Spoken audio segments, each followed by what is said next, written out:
Cristo, até que todos cheguemos à unidade da fé e do pleno conhecimento do Filho de Deus, ao estado de pessoa madura, à medida da estatura da plenitude de Cristo, para que não mais sejamos como crianças arrastados pelas ondas e levados de um lado para o outro, por qualquer vento de doutrina, pela artimanha das pessoas, pela astúcia com que induzem o erro.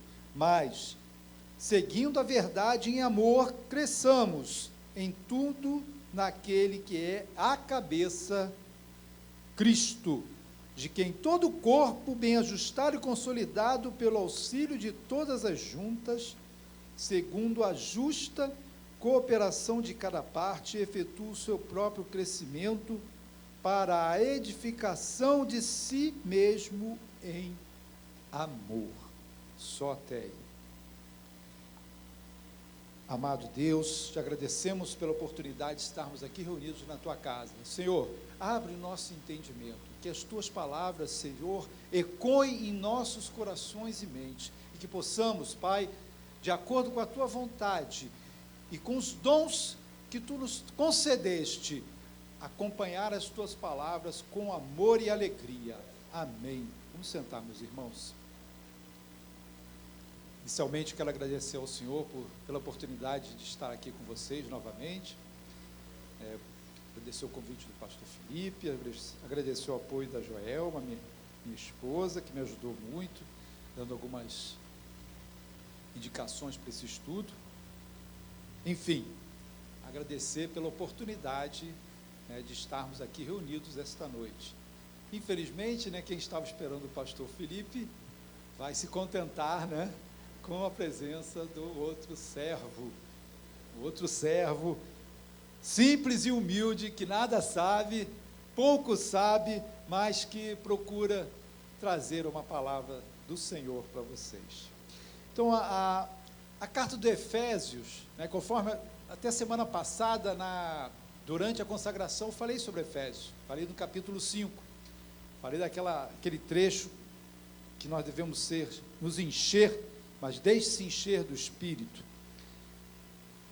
É uma carta muito, muito interessante, uma carta que ela tem um conteúdo teológico muito consistente, muito forte, que nos mostra nos 3 primeiros capítulos uma teologia bem embasada, e nos 3 capítulos finais, a forma de viver na prática aquilo que Paulo falou nos 3 capítulos.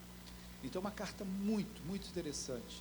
Interessante mais ainda porque a carta foi dirigida à igreja da cidade de Éfeso, uma igreja que foi formada num grande avivamento espiritual, em que Paulo passa 3 anos pregando, levando a palavra, coisas maravilhosas foram feitas naquela época.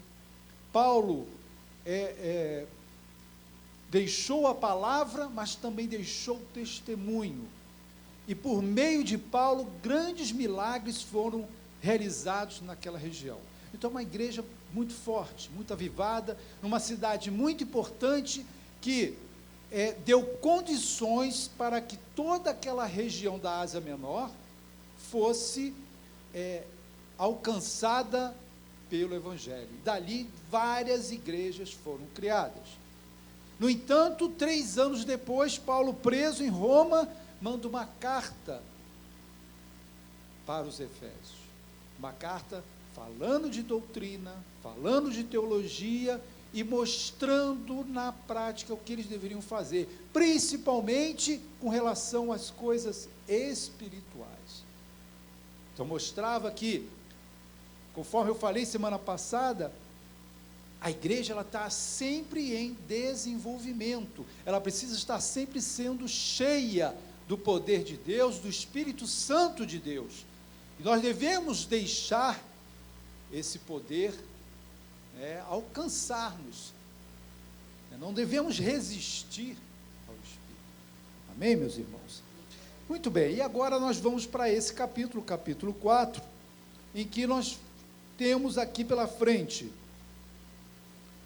é uma descrição de alguns dons espirituais que são concedidos à igreja, para que a igreja evolua, cresça, que haja crescimento para o crente e para a igreja.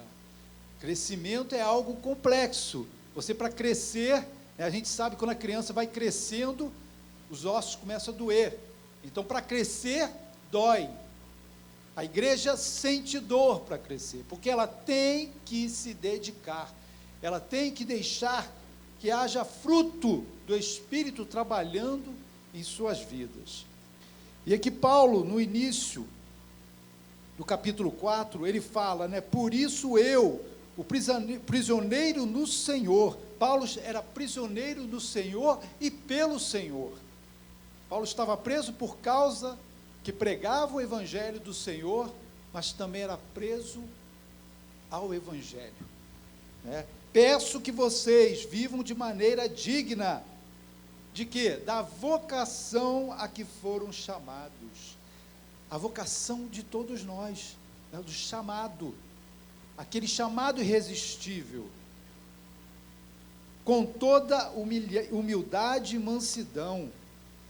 Jesus fala, em Mateus 11, aprendei de mim que sou manso e humilde de coração. Ele dá o exemplo, ele é o exemplo, ele é o manso e humilde. Aqui ele fala para a igreja de Efésios, e a igreja de Efésios também somos nós, para que sejamos mansos, com longanimidade, suportando uns aos outros em amor, fazendo tudo para preservar a unidade do Espírito no vínculo da paz. Veja só, nós não somos os que fazemos a unidade vem pelo poder de Deus, é dele, a unidade é dele, é o Senhor, mas nós devemos preservar a unidade.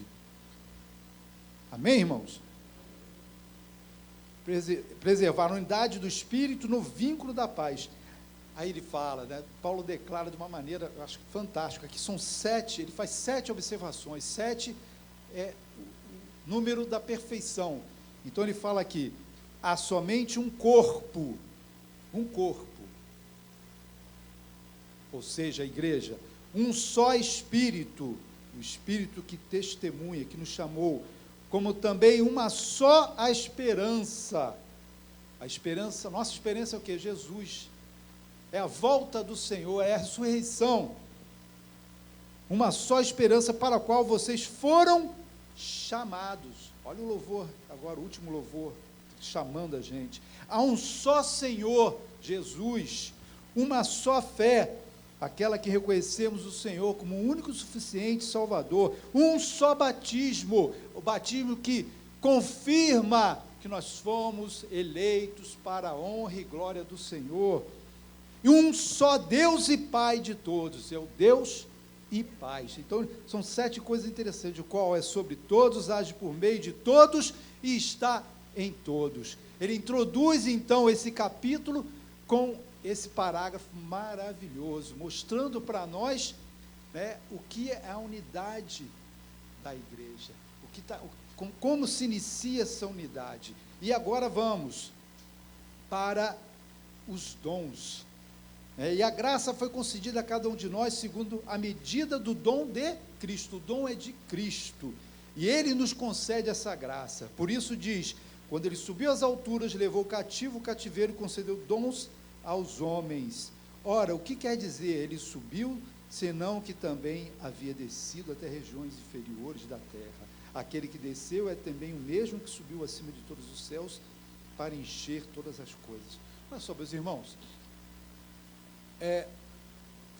aqui Jesus é o nosso rei, e aqui ele faz uma comparação, Paulo está fazendo uma comparação com os reis de Judá, principalmente, durante o Antigo Testamento, aqueles homens que, quando participavam de uma campanha de guerra, de uma luta, conquistavam outros povos, eles subiam a Jerusalém com os despojos, os prisioneiros e os despojos, as riquezas, os tesouros que eles recebiam, mostravam para o povo, e aquele rei ficava com a maior parte do tesouro, dava uma parte do tesouro para o templo, e alguma coisa era para o povo, mas a maior parte ficava com o próprio governo, o próprio rei. Agora, Jesus é diferente, ele concedeu os dons aos homens, o Jesus vitorioso, aquele que desceu do alto e veio para a terra, como homem, ele morre e nos concede a ressurreição e nos concede dons. Esse rei vitorioso, ele não quer nada para ele, a não ser distribuir os seus dons, distribuir a riqueza que é a glória do Senhor. Então ele nos concede os dons. Ele mesmo concedeu uns para apóstolos, outros para profetas, outros para evangelistas e outros para pastores e mestres. Existem outros dons. No caso, Paulo está se referindo apenas a esses aqui hoje.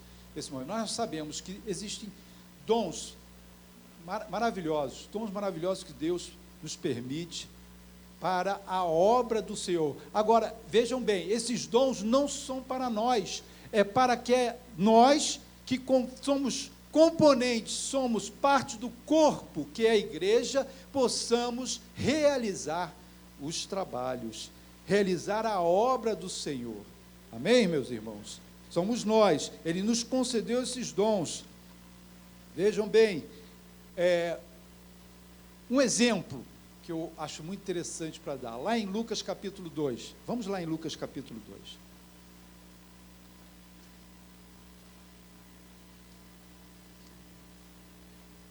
Lucas capítulo 2, versos 36, 37, 38. Olha que coisa maravilhosa que são os dons. Havia uma profetisa chamada Ana, filha de Fanuel, da tribo de Aser. Ela era bem idosa, tendo vivido com o marido 7 anos, desde que tinha se casado. Agora era viúva de 84 anos. Ela não deixava o templo, mas adorava noite e dia com jejuns e orações. E chegando naquela hora, dava graças a Deus e falava a respeito do menino a todos os que esperavam a redenção de Jerusalém. Quem é essa mulher? Ana era uma profetisa, não uma profetisa para escrever uma nova carta, um novo livro de profetas, não nisso, mas a profetisa que anunciava a redenção de Jerusalém, ou seja, aquele que havia de vir para reinar sobre todos, Jesus.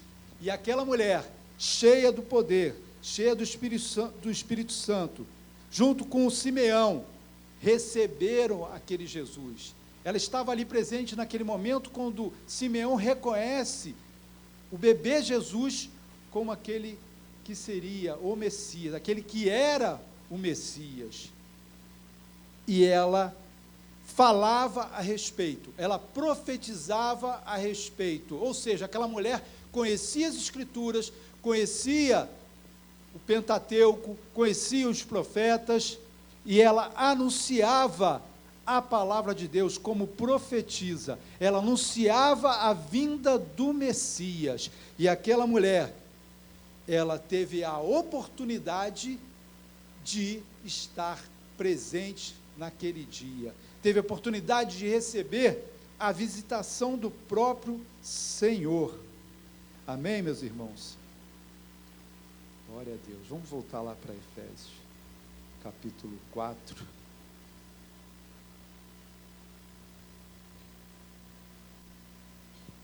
E esses dons são com vistas, verso 12, com vistas ao aperfeiçoamento dos santos, para o desempenho do seu serviço, para a edificação do corpo de Cristo, até o quê? Que só um, 2, 3, não, todos cheguemos à unidade da fé e do pleno conhecimento do Filho de Deus, ao estado de pessoa madura, à medida da estatura da plenitude de Cristo. Os dons que são distribuídos, todos, não só esses que estão aqui, esses especialmente, porque apóstolos, profetas, evangelistas, pastores e mestres, eram dons, são dons direcionados para o ensino da igreja, para o aperfeiçoamento da igreja também, mas para o ensino, para o aprendizado, para o pastoreio, para a orientação, para direcionar a igreja. Mas também os demais dons, todos eles são para conhecimento do Filho de Deus, para crescimento em estatura e para edificação do corpo de Cristo. E quando a gente fala nisso, a gente pensa nos dons também como talentos. Em Mateus, capítulo 25, nós temos a parábola dos talentos. Não temos? Na parábola dos talentos, ela fala que dons são distribuídos. O Senhor distribui talentos, no caso, talentos para cada um dos seus servos. Um recebe 5, outro recebe 3, outro recebe 1.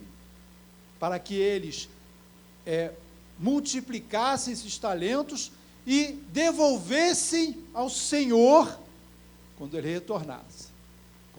Confere isso? Vamos lá em Mateus 25 aqui.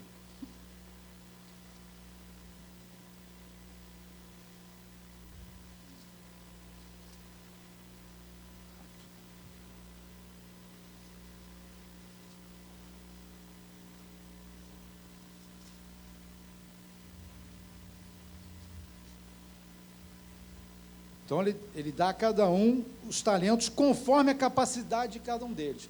O primeiro, quando o Senhor volta, o primeiro dá as contas, vai prestar contas ao Senhor, e ele, dos 5 talentos, ele multiplica, ele consegue devolver 10 talentos para o Senhor. E o Senhor fala, muito bom, servo bom e fiel.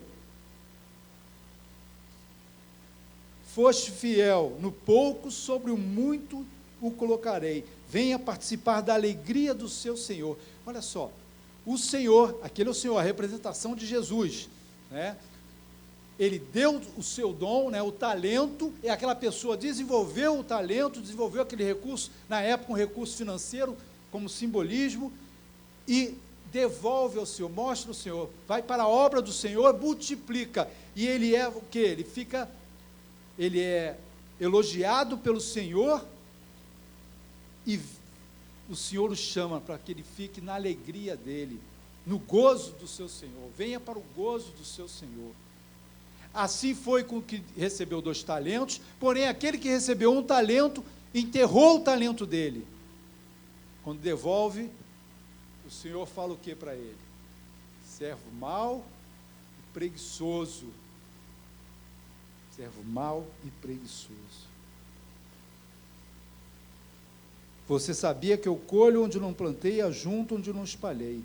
Então você devia ter entregue o meu dinheiro aos banqueiros, e ao voltar receberia com juros o que é meu. Portanto, tirem dele o talento e deem ao que tem 10, porque a todo o que tem mais será dado, e terá em abundância, mas o que não tem, até o que lhe tem, lhe será tirado. Quanto ao servo inútil, lance-no para fora nas trevas, ali haverá choro e ranger de dentes. O que eu quero dizer com isso, meus irmãos? Vamos voltar lá para Efésios. É que esses talentos que são dados para a igreja, para nós, eles têm que ser mantidos e desenvolvidos. Você tem que trabalhar esses talentos, esses dons espirituais que você recebeu. Você tem que trabalhar isso. Porque senão você está fora da alegria do Senhor, está fora do gozo do Senhor. Você não está realizando o seu trabalho. Então, todos nós recebemos dons, toda a igreja. Muitas vezes as pessoas acham que esses dons aqui não são direcionados para o pastor, para o bispo, para aqueles que estão à frente na liderança da igreja. Mas não, todos nós temos dons recebemos e devemos desenvolvê-los, porque a tarefa da igreja é levar a glória do Senhor, é mostrar o evangelho da salvação e da redenção, para que as pessoas sejam recuperadas para o Senhor, para que elas sejam alcançadas e haja reconciliação com Deus. Então, todos nós somos responsáveis por isso. Todos temos dons. O pastor, o evangelista, o mestre, ou pastor mestre, alguns entendem que o pastor é o pastor mestre, né, seria o coordenador. Eles são responsáveis por preparar os membros da igreja, capacitá-los, mas os membros da igreja vão trabalhar, todos vão trabalhar. Amém, irmãos? Então, continuando.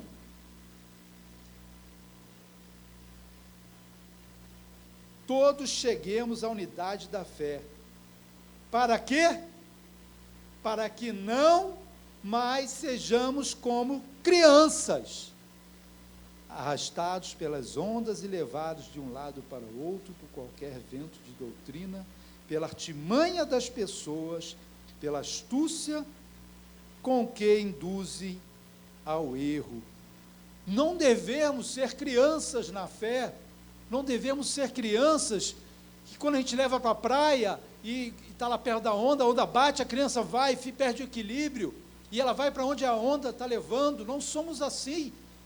Você, eu, a igreja, ela tem que estar alicerçada na palavra de Deus, conhecer profundamente o que o Senhor colocou nas Escrituras e ter cuidado para não ser levado, né, não ser levada por artimanhas de Satanás, falsos profetas, lobos em pele de cordeiro, que vão querer conduzi-los para o erro.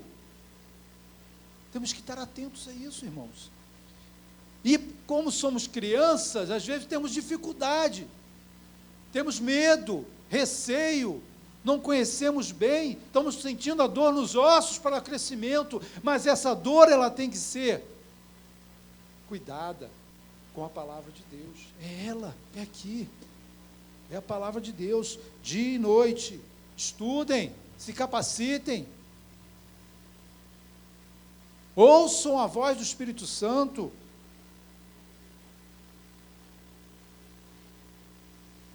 mas seguindo a verdade em amor, cresçamos em tudo naquele que é o cabeça Cristo. O nosso crescimento é alicerçado aonde? No Senhor. Ele é o cabeça da igreja, o crescimento é com Ele.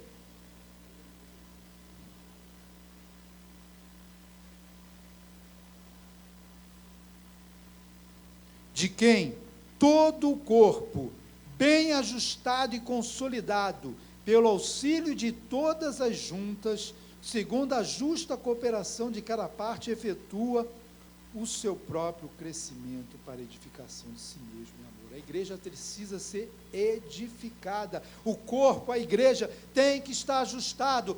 Nós somos diferentes, cada membro tem uma atividade, uma missão, uma tarefa, não somos iguais, mas pertencemos a um só corpo. O corpo de Cristo é a igreja, e a igreja somos nós, e nós devemos trabalhar isso corretamente para o corpo funcionar. Então não temos que ficar como criança de um lado para o outro, eu não gosto daqui e dali porque isso aqui é chato, o pastor falou isso, o irmão falou aquilo. A gente tem que se ajustar nesse crescimento, tem que ter maturidade, amadurecimento, conhecer a palavra, ter humildade, longanimidade, domínio próprio.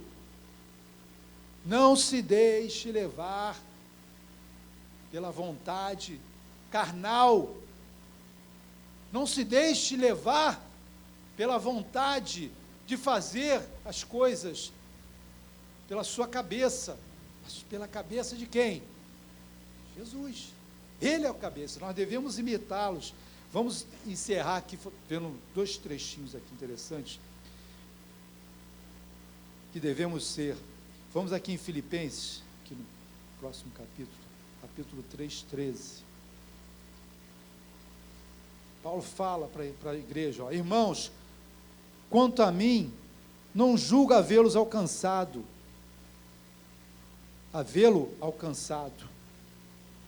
mas uma coisa faço, esquecendo-me das coisas que ficam para trás, isso, esqueço, e avançando para que estão diante de mim, prossigo para o alvo, para o prêmio da soberana vocação de Deus em Cristo Jesus. Prossiga para o alvo, esquece aquele lado de criança, do passado.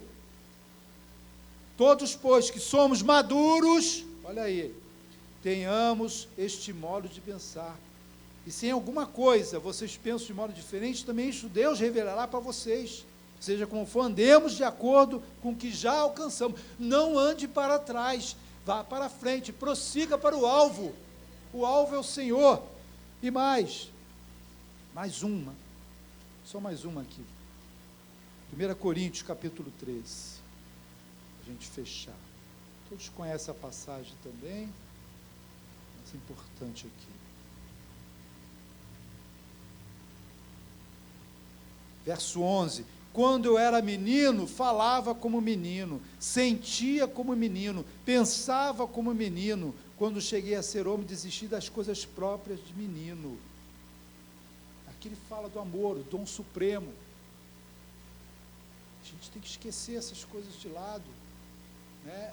Ter o amor como fundamento na palavra de Deus, mansidão, equilíbrio, alegria, paz. O fruto do Espírito, ele tem que ser trabalhado no coração de vocês, no meu coração, para que nós possamos ser realmente a igreja, essa igreja de Efésios, que Paulo fala em Efésios, a igreja de Cristo, que precisa estar trabalhando com um objetivo só: edificação, crescimento, levar o evangelho da reconciliação àqueles que não têm o evangelho. Essa é a nossa verdadeira vocação, levar esse evangelho. Agora a igreja toda, nós todos somos responsáveis. Amém, igreja? Ficarei por aqui para que nós possamos participar da Santa Ceia do Senhor. Tá? Vocês possam meditar, assim como eu meditei durante sábado passado na consagração, né, no crescimento, no enchimento do Espírito Santo, e agora com a necessidade de crescermos e amadurecermos no Senhor. Tá bom, igreja? Que Deus abençoe os irmãos, que vocês continuem lutando por esse amadurecimento. Amém.